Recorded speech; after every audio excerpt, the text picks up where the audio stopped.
Hello AC technician ভাই লোক, আসসালামু আলাইকুম। আজকের সাইড হচ্ছে বনানী। বনানী কাজ হচ্ছে সার্কিটের সমস্যা, আরেকটা সাইড হচ্ছে গিয়া চোকিং করে ওটাকে ওয়াশ টশ করতে হবে।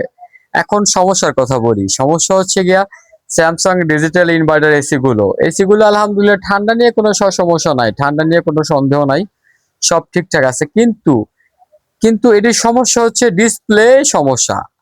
কারণ হচ্ছে ডিসপ্লের যে জ্যাক গুলো থাকে, সার্কিট থেকে যে একটা বের হয়, ডিসপ্লে থেকে একটা জ্যাক বের হয়, দুইটা জ্যাক একসাথে করে আরেকটা জ্যাক হয়। ওই জ্যাকটা একটু লাড়া লাগলে ডিসপ্লে চলে যায়, কিংবা না ওই যে ডিসপ্লে নাম্বার গুলো আপ ডাউন করে, এই ঝামেলাটা মানে অনেক ভোগান্তি হতে হচ্ছে। পরে হচ্ছে এখানে এসি আছে প্রায় 20-25টা এসি, একটা দুইটা করে এরকম রিপেয়ার করা লাগে। তো তখন আবার আরেক এসি সমস্যা। তো ওই জায়গার কাস্টমার তো বলবে ভাই কি ঠিক করতেছেন, কিন্তু ঠিক তো করতেছে অন্য এসি, সমস্যা হয়ে যায় আরেক এসি। মানে এইটি কেমনে বুঝামো কাস্টমারকে ভাই?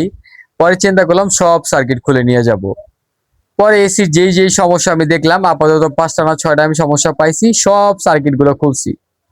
সব সার্কিট খুলে সব সার্কিটে পাঠিয়ে দিচ্ছি গুলশান 2 নম্বর পলাশ ভাইয়ের কাছে।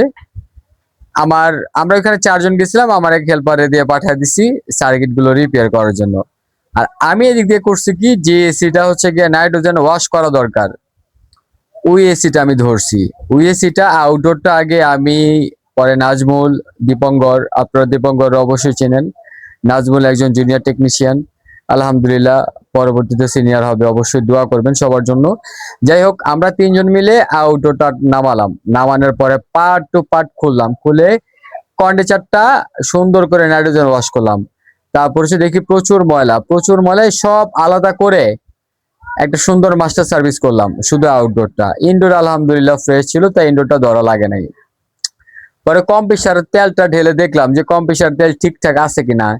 পরে দেখি যে না, কম্প্রেসার তেলের মধ্যে টুকটাক ময়লা ছিল। এই তেল ফেলে দিলাম, নতুন করে একটু তেল ঢুকায়া কম্প্রেসারটা সুন্দর করে ওয়াশ করে আবার নতুন করে হাফ কেজির মতো তেল দিয়ে দিলাম।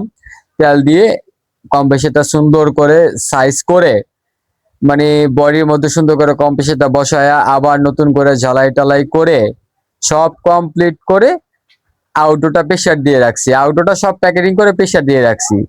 আউটডোরটা প্রেসারে থাকুক, আমরা বাকি কাজ করি। বাকি কাজ হচ্ছে ইনডোরটা আর কভার পাইপটা ফ্লাশ করা। আউটডোরে তেমন তেল তেল বের হয় নাই, তেমন কোনো ময়লা বের হয় নাই, 1000 দিয়ে ওয়াশ করছি, তেমন কোনো ময়লা বের হয় নাই। এর মধ্যে সার্কিট পলাশ ভাই আলহামদুলিল্লাহ আজকে খুব ভালো কাজ করছে, খুব তাড়াতাড়ি দিছে। অন্য সময় তো সারাদিনও সার্কিট পাওয়া যায় না, কিন্তু পলাশ ভাই কিভাবে এতগুলো সার্কিট লাঞ্চের পর পরই দিয়ে দিছে। সকালে 11টা বাজে পাঠাইছি, চলে আসছে মনে হয় 3টা বাজে পাঠাই দিছে। মানে আমি খুব খুশি আজকের কাজে। তো আমি নাজমুলকে দিয়ে করলাম কি, সার্কিট গুলো লাগাই ফেললাম। আর আমি আউটডোরটা সব আউটডোরটা কমপ্লিট করছি। নাজমুলের কাজ শেষ, আমার আউটডোরটা প্রেসার দেওয়া শেষ। আমি নাজমুল দীপঙ্করে মিলে ইনডোর কভার পাইপ, তারপর হচ্ছে গিয়া ইনডোর একসাথে করে নাইট্রোজেন ওয়াশ করছি। কিন্তু কভার পাইপ আর ইনডোরে ইউজ পরিমাণে তেল বের হয়েছে, অনেক তেল বের হয়েছে।